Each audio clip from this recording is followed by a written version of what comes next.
rare dissent has shaken the Kremlin's walls. One of Vladimir Putin's oldest allies, Dmitry Kozak, has resigned from his post as Deputy Chief of Staff. The exit of a man who once stood at the very core of Putin's power structure is more than a bureaucratic shuffle. It is a stunning act of defiance from within the Russian president's inner circle. The Kremlin confirmed Kozak's resignation, with spokesperson Dmitry Peskov stressing that it was voluntary. According to Russian media, his last working day will be September 19th. While Moscow frames the departure as a routine transition, the symbolism is impossible to ignore. A top aide who resisted the war in Ukraine is walking away at a critical moment. Kozak, who was born in Ukraine's Kirovohrad region, had privately opposed the 2022 invasion from the very beginning.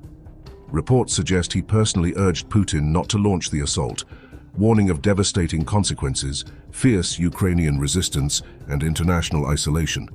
His opposition put him at odds with the Kremlin hawks who pushed for total war.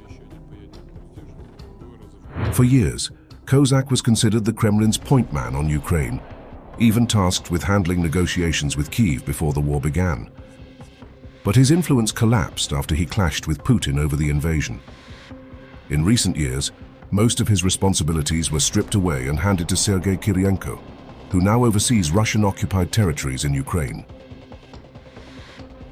Earlier this year, Kozak presented Putin with an alternative vision, a plan for peace and domestic reform. The blueprint called for ending the war, easing economic strain, and stabilizing Russia's political future. Putin ignored the proposal, reinforcing the dominance of hardliners. Instead of being praised, Kozak was further marginalized, a clear sign that moderation no longer has a place in Moscow's corridors of power.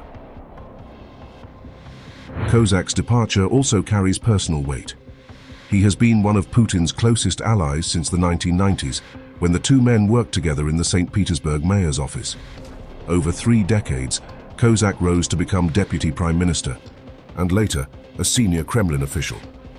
His resignation marks the end of a long partnership and underscores the risks even loyal insiders face when they defy the war narrative.